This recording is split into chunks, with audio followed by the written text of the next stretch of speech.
सबसे पहले अहम खबर, नून लीग ने पीपल्स पार्टी को पानी, गंदम और तरक्याती फंड्स पर तहफ़्फ़ुज़ात दूर करने की यकीन दहानी करा दी है। गवर्नर हाउस लाहौर में नून लीग PPP राबिता कमेटी ने मुल्की सूरत हाल के पेश नज़र मिलकर चलने पर इत्तेफाक किया। रहनुमा पीपल्स पार्टी हसन मुर्तज़ा ने कहा कि सवाल ये है कि नई नहरें निकाली जाएंगी तो उनके लिए पानी कहाँ से आएगा। स्पीकर पंजाब असम्बली मलिक मोहम्मद अहमद खान ने कहा, नहरों पर सिंध के तहफ़्फ़ुज़ात दूर होने चाहिए। पानी का इशू सियासी नहीं तकनीकी है, तकनीकी मामलात पर बात होनी चाहिए।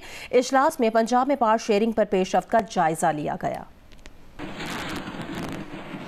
मुस्लिम लीग नून और पीपल्स पार्टी की कोऑर्डिनेशन कमेटी का 5वां इजलास गवर्नर हाउस लाहौर में हुआ, जिसमें पंजाब में अब तक पावर शेयरिंग के हवाले से होने वाली पेशरफ्त का जायजा लिया गया। पीपल्स पार्टी ने पानी, गंदम, तरक्याती फंड्स और सूबे में गवर्नेंस पर अपने तहफ़्फ़ुज़ात का इजहार किया। मुस्लिम लीग नून ने पीपल्स पार्टी के तमाम तहफ़्फ़ुज़ात दूर करने की यकीन दहानी करवाई। इजलास के बाद मीडिया से गुफ्तगू में स्पीकर पंजाब असम्बली मलिक मोहम्मद अहमद खान का कहना था, नहरों के इशू पर सिंध के तहफ़्फ़ुज़ात दूर होने चाहिए। सूबाई खुद मुख्तारी मुल्की सालमियत के लिए अहम है, लेकिन नहरों का इशू सियासी नहीं टेक्निकल है। इस पर टेक्निकल सतह पर बात होनी चाहिए। पानी पर इरसा का मुआहदा मौजूद है जिस पर सबका इत्तफाक है। सिंध के अंदर ये समझा जा रहा है कि शायद सिंध के पानी के तो तहफ़्फ़ुज़ात दूर होने चाहिए और उसके ऊपर एक दूसरे की टेक्निकल पोजीशन को समझना चाहिए और उसको समझने के बाद आगे लेके जाना चाहिए। इसमें कुछ गैर फितरी नहीं। पीपल्स पार्टी के रहनुमा हसन मुर्तज़ा ने कहा, तरक्याती फंड्स हमारा हक है। नून लीग ने इससे इनकार नहीं किया। बल्दियाती बिल, गवर्नेंस पर तहफ़्फ़ुज़ात हैं। पानी का मसला टेक्निकल है। अगर नई नहरें निकाली जाएंगी तो इनके लिए पानी कहाँ से आएगा। कैनाल्स के ऊपर पाकिस्तान पीपल्स पार्टी का जो मौक़िफ़ है, जिस तरह मलिक साहब बात कर रहे थे, बिल्कुल इसी तरह है कि ये एक टेक्निकल इशू है और इस टेक्निकल इशू को टेक्निकल ग्राउंड्स पे ही हमें देखना चाहिए। इसको हम पॉलिटिसाइज करके एक और काला बाग ना खड़ा कर दें। दोनों रहनुमाओं का कहना था कि बातचीत के जरिए ही बेहतर रास्ता निकलेगा। कैमरामैन खालिद खान के साथ जाहिद शेरवानी, जियो न्यूज़ लाहौर। इससे पहले वज़ीर आज़म के मुशीर बराए बैनुस्सूबाई राब्ता राना सनाउल्लाह खान और सीनियर वज़ीर सिंध शर्जील इनाम मेमन की टेलीफोनिक गुफ्तगू में केनाल का मसला बातचीत से हल करने पर इत्तफाक किया गया। राना सना का कहना था कि केनाल्स के मामले पर सिंध के साथ मुज़ाकरात के लिए तैयार हैं। वज़ीर आज़म शहबाज शरीफ और नवाज शरीफ ने हिदायत दी है कि सिंध के तहफ़्फ़ुज़ात दूर किए जाएँ। शर्जील इनाम मेमन का कहना था कि सिंध हुकूमत को केनाल्स के मामले पर हर फोरम पर अपना मुक़द्दस मौक़िफ़ पेश करेगी। सिंध पीपल्स पार्टी और सिंध के अवाम को मुतनाज़ा केनाल्स पर शदीद तहफ़्फ़ुज़ात हैं। उनका कहना था कि पीपल्स पार्टी 1991 के मुआहदे के तहत पानी की मुनसिफ़ाना तक़सीम चाहती है और केनाल्स के मामले पर वफ़ाक़ी हुकूमत से मुज़ाकरात के लिए तैयार है। वफ़ाक़ी वज़ीर बराए वसाइल मोइन वट्टू ने कहा है कि ग्रीन पाकिस्तान मंसूबे के तहत 2 नहरें सिंध में, 2 पंजाब में और 1 बलूचिस्तान में बननी है। उन्होंने कहा कि नहरों का मामला गलत फहमी और मुशावरत न होने के बायस तनाज़े का शिकार हुआ। मुज़ाकरात शुरू हो चुके हैं, अब ये मामला खुश उसलूबी से तय पा जाएगा। लाहौर में मीडिया से बात कर रहे थे।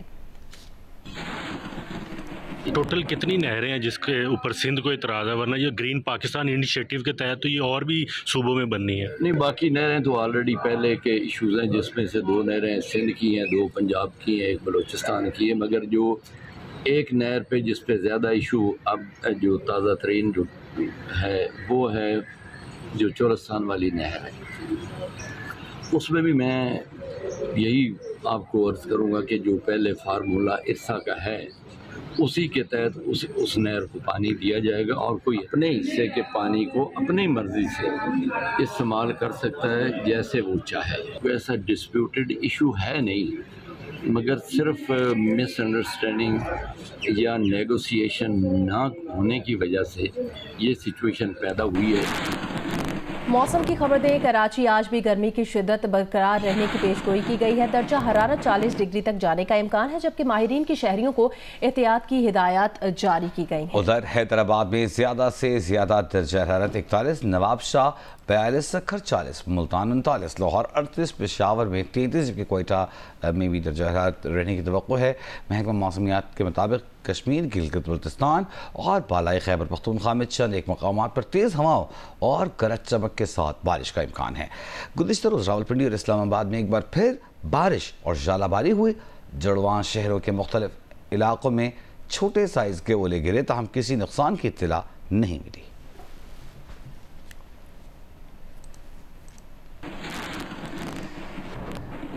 पंजाब हुकूमत की जानिब से गंदम की कीमत में वाज़ेह कमी के बावजूद फैसलाबाद में आटे की कीमतें कम नहीं हो सकी हैं और शहरी पुरानी कीमतों पर ही आटा खरीदने पर मजबूर हैं। तफसील जानेंगे इरफानुल्लाह से।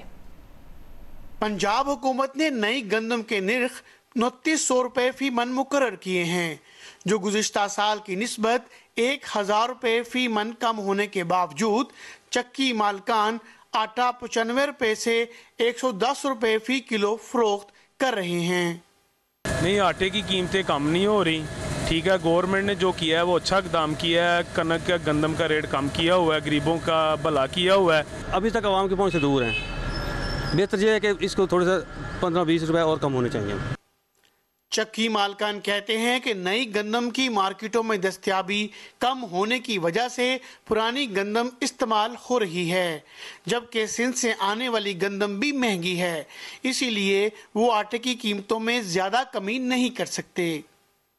सर, अभी सिंध की ज़्यादातर गंदम आ रही है, इधर उसकी प्राइस ज़्यादा है, लोकल गंदम कम निकल रही है, दूर से आ रही है, इसलिए रेट कम हुए हैं, थोड़े हुए हैं, अब अभी और हो जाएंगे। शहरियों की हुकूमत से अपील है कि गंदम की नई कीमत में वाज़ेह कमी के बाद आटा चक्कियों पर आटे की कीमतों में भी कमी के लिए इक़दामात किए जाएं। कैमरामैन मोहम्मद उस्मान और अली अरसलान के साथ इरफानुल्लाह, जियो न्यूज़, फैसलाबाद। ठट्टा के साहिली इलाकों में मीठा पानी नापैद होने के बायस मकामी अफराद नकल मकानी पर मजबूर हो गए हैं। केटी बंदर के गांव सुलेमान जत के सभी मकीन नकल मकानी करके जा चुके हैं। गांव का अकेला मकीन भी अब नाउमीद होकर नकल मकानी करने पर तैयार है। तफसील बताएंगे जियो न्यूज़ के नुमाइंदे शाहिद सिद्दीकी। जी, मैं इस वक्त ठट्टा के साहिली इलाके केटी बंदर के गांव मोहम्मद सुलेमान जत में मौजूद हूं। यहां पानी ना होने की वजह से ये पूरा गांव जो है आप देख सकते हैं कि ये खाली हो गया है। यहां की जो दुकानें हैं वो बंद हो गई हैं। यहां पर कोई इंसान हमें देखने में नहीं आ रहा है। यहाँ पर इस वक्त सिर्फ एक दुकान जो है खुली हुई है। हम उनसे बात करते हैं, वो बताएंगे कि इस दुकान के खाली होने की क्या वजह है। पानी की वजह से पानी है ही नहीं। अभी अच्छा। इसी वाले सारे गांव में सारे दुकान बंद है, एक दुकान मेरी है। अच्छा। अभी उसमें गिराए क्यों नहीं, मैं खाली बैठा हूँ, मैं खुद बोर हूँ। अच्छा। हाँ, इसी वजह से कोई पानी नहीं है, कोई आबादी नहीं है, बंदे जो है सारे ललपनार में कोशिश कर रहे। चले गए सारे घर खाली घर खाली है। अकेले मैं बताऊँ, मैं कल पर जाने का इरादा कर रहा हूँ। अच्छा, एग्रीकल्चर भी नहीं है, कोई मौजूद पानी पीने का भी नहीं है, क्या करेगा। सहराए थर में शदीद गर्मी के बायस खूबसूरत परिंदों के लिए ये गर्मी वबाले जान बन गई है। अब्दुल गनी वजीर की रिपोर्ट देखिए। थर पार्कर में जहां गर्मी की शिद्दत ने इंसानों के मामूलात ज़िंदगी को मुतासर किया है, वहां सहरा के हसीन व जमील मोर परिंदों के लिए भी जानलेवा साबित हो गई है। मकामी अफराद का दावा है कि बीमार मोरों की तादाद सैकड़ों में है, जिनका इलाज न होने के बायस रोज़ाना 1 दर्जन से ज़ायद ये खूबसूरत परिंदे हलाक होते जा रहे हैं। 30 से 40 मोर तो बीमार हैं, मर भी गए हैं। ये ताजमहल कॉलोनी है, मिट्टी टर्मिनल नज़दीक, और डॉक्टर कोई नहीं आया, कोई देखने नहीं रहा है। की आंखें भी निकल आई है और सांस में बहुत को तकलीफ हो रही है। और ये देखो, ये इसके ये पाँव ये बिल्कुल सूख गए हैं। डेली मर रहे हैं, ये 10-12 डेली मर रहे हैं, तो ये खत्म हो जाएंगे। महकमा वाइल्ड लाइफ हुक्काम ने तस्दीक की है कि रवां हफ्ते के दौरान थर पार्कर की तहसीलों मिट्टी, इस्लामकोट और डिप्लो के मुख्तलिफ दही इलाकों में 65 मोर परिंदे हलाक हो गए हैं। मोरों की हलाकत की वजह तो बता रहे हैं, लेकिन बीमार मोरों के इलाज के इक़दामात न होने के बराबर हैं। इस वक्त जो बीमारी चल रही है वो है फ्लू, जिसमें बुखार और ज़ुकाम की नौयत आती है ना। खुराक तो जंगल में कुछ मिल जाती है, लेकिन पानी अब जंगल में मुयसर नहीं है। वाइल्ड लाइफ के तौर पे हमने अनाउंस किया हुआ है इसको सिंध का कौमी परिंदा, तो इसको तो ज़ाहिर है हमें प्रोटेक्ट करना है। अब उसके लिए हमने ये भी किया है कि सिंध वाइल्ड लाइफ डिपार्टमेंट ने अपने तौर पे जो वेटरनरियन डॉक्टर्स हैं वो पोस्टें हमने अपनी रखी हैं, ताकि वो यहाँ पे एक टीम रखें जो सेपरेट इसी पे काम करे। सहराए थर में हर साल बीमारियों में खुराक की कमी से सैकड़ों मोर हलाक हो जाते हैं। थर के इन मोरों की जिंदगी बचाने के लिए महकमा वाइल्ड लाइफ को अमली इक़दामात उठाने पड़ेंगे। कैमरामैन सुजावल बजीर के साथ अब्दुल गनी बजीर, जियो न्यूज़, जिला थर पार्कर। मुत्तहिदा अरब इमारात के नायब वज़ीर आज़म 2 रोज़ा दौरे पर इस्लामाबाद पहुँच गए हैं। नायब वज़ीर आज़म इसहाक़ डार ने शेख अब्दुल्ला बिन जायद आल नहियान का इस्तकबाल किया। शेख अब्दुल्ला बिन जायद अपने 2 रोज़ा दौरे के दौरान वज़ीर आज़म शहबाज शरीफ और नायब वज़ीर आज़म इसहाक़ डार से मुलाकातें करेंगे।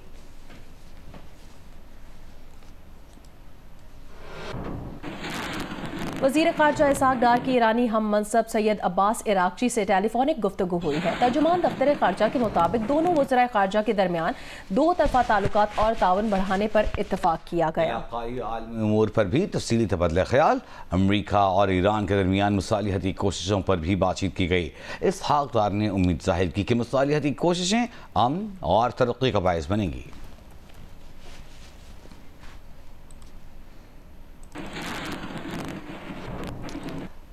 पंजाब और खैबर पख्तूनख्वा में 5 रोज़ा इंतज़ाद पोलियो मुहिम का आगाज़ हो गया है। पोलियो मुहिम की सूरत हाल बताएंगे सरगोदा से मलिक मोहम्मद असगर, हाफिजाबाद से अपडेट करेंगे सैयद मोहम्मद ज़मीर, कमालिया से तफसील देंगे अमजद सईद और जिला करक से अबरार खटक। जी, जिला सरगोदा में आज से 5 रोज़ा पोलियो मुहिम का आगाज़ कर दिया गया है। पोलियो मुहिम के दौरान ज़िला भर में 7 लाख से ज़ायद बच्चों में पोलियो वैक्सीन पिलाने का हदफ मुकर्रर किया गया है। हमें महकमा सेहत के ज़राए ने बताया है कि 3000 से ज़ायद जो है वो टीमें बनाई गई हैं जो 169 यूनियन कौंसलों में पोलियो मुहिम को कामयाब बनाने के लिए घर घर जाकर न सिर्फ पोलियो वैक्सीन पिलाएंगी बल्कि वैगन अड्डों, जनरल बस स्टैंड और रेलवे स्टेशनों पर भी जाकर मुसाफिर बच्चों में पोलियो वैक्सीन पिलाई जाएगी। जी, हाफिजाबाद डिस्ट्रिक्ट में आज से 5 रोज़ा इंसदादे पोलियो मुहिम का आगाज़ किया जा रहा है, जिसमें 5 साल तक की उम्र के 2,38,000 से ज़्यादा बच्चों को पोलियो से बचाव के हिफाजती कतरे पिलाए जाएंगे। इस सिलसिले में डिप्टी कमिश्नर अब्दुल रज़ाक ने यहाँ पर झुग्गियों में बसने वाले खाना बदोशों के बच्चों को पोलियो से बचाव के हिफाजती कतरे पिलाकर इस मुहिम का बाकायदा इफ्तिताह किया है। ये मुहिम 25 अप्रैल तक जारी रहेगी। मुल्क के दीगर इलाकों की तरह कमालिया में भी आज से 5 रोज़ा इंसदादे पोलियो मुहिम का आगाज़ किया जा रहा है, जो कि 25 अप्रैल तक जारी रहेगी। इस दौरान 70,000 के करीब बच्चों को पोलियो के कतरे पिलाए जाएंगे। बच्चों को पोलियो के कतरे पिलाए जाने के लिए 350 से ज़ायद टीमें तश्कील दी गई हैं। 5 साल तक की उम्र के बच्चों को घर घर जाकर पोलियो के कतरे पिलाए जाएंगे और 25 अप्रैल तक 100% टारगेट को पूरा किया जाएगा।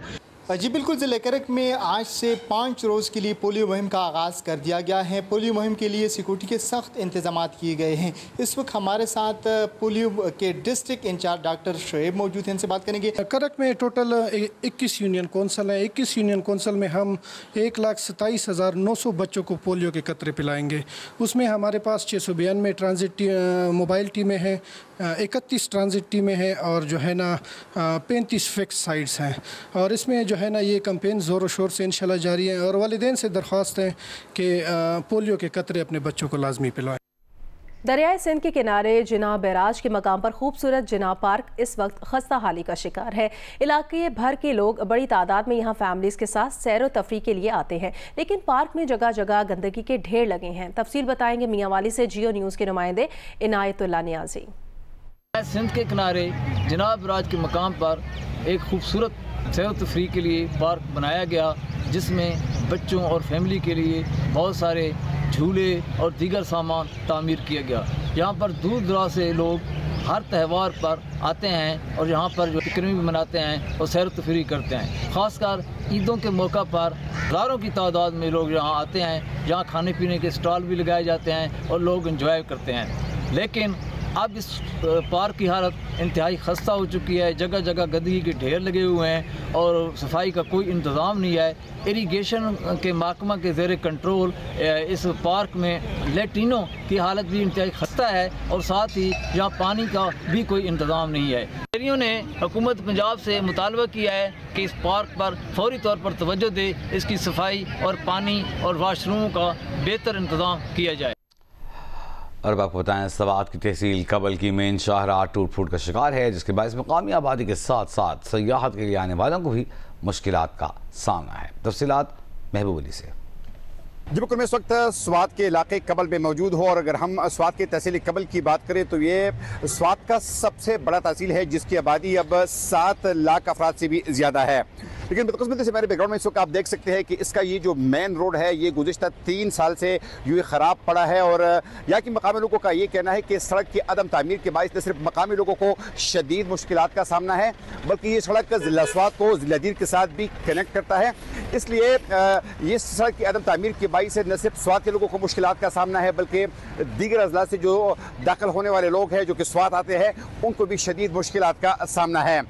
मकामी लोग ये भी कहते हैं कि उन्होंने बार बार इंतजामिया से भी बात की, मकामी MPs और MNA से भी बात की, लेकिन ये सड़क जो है अभी तक तामीर नहीं हो सकी है, जिसके बाइस वो तमाम लोग जो कि मंगोरा शहर जाते हैं, जो कि अस्पतालों का रुख करते हैं, कॉलेज और यूनिवर्सिटीज़ का रुख करते हैं, उनको भी शदीद मुश्किलात का सामना है।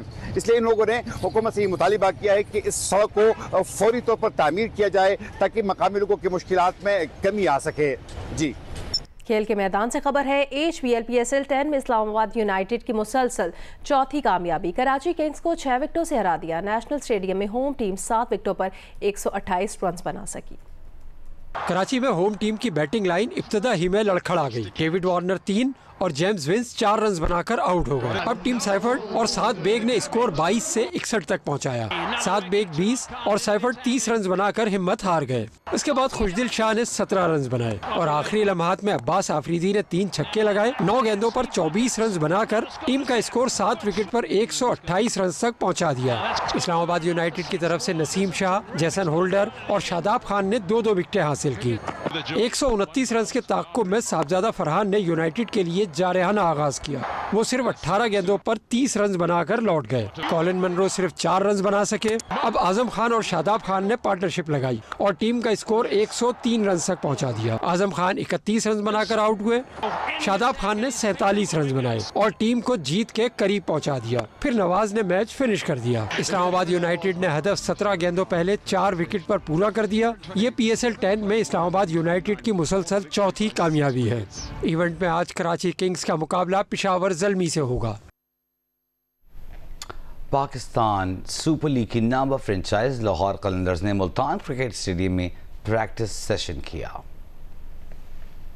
लाहौर कलंदर्स ने मुल्तान क्रिकेट स्टेडियम में तवील ट्रेनिंग की। स्क्वाड के तमाम खिलाड़ियों ने बैटिंग, बॉलिंग और फील्डिंग की मशकें की। इवेंट में लाहौर कलंदर्स का अगला मैच मंगल 22 अप्रैल को मुल्तान क्रिकेट स्टेडियम में मेजबान शहर की टीम से होगा। प्रैक्टिस के मौके पर प्रेस कॉन्फ्रेंस करते हुए अब्दुल्ला शफीक का कहना था कि टीम अच्छे मोमेंटम के साथ मैदान में उतर रही है और बतौर यूनिट उम्दा कारकर्दगी दिखाने के लिए पुरअज़्म है। उन्होंने कहा कि मुल्तान सुल्तान्स फाइट बैक की सलाहियत रखती है, लेकिन हम हर मैच को संजीदगी से लेंगे क्योंकि 20 ओवर्स के खेल में कोई भी टीम किसी भी वक्त कमबैक कर सकती है। छठा चेयरमैन वापडा amateurs golf tournament Hussain Hamid ने जीत लिया है। छठे चेयरमैन वापडा एमेचर गोल्फ टूर्नामेंट में हुसैन हामिद ने 220 ग्रॉस के साथ पहली पोजीशन हासिल की। अब्दुल्ला खान 225 ग्रॉस के साथ दूसरे और दानिश जावेद 227 ग्रॉस के साथ तीसरे नंबर पर रहे। टूर्नामेंट की इख्तितामी तकरीब में विफाकी वज़ीर बराए आबी वसाइल मियां मोइन भट्टो ने चेयरमैन वापडा के हमरा खिलाड़ियों में इनामात तकसीम किए। तकरीब से खिताब में विफाकी वज़ीर ने कहा कि वापडा पानी और पन बिजली के शोबे में जिम्मेदारियों के साथ बेहतरीन खिलाड़ी भी मुतारिफ करा रहा है। वो खेलों में खिदमात पर वापडा को खराज तहसीन पेश करते हैं।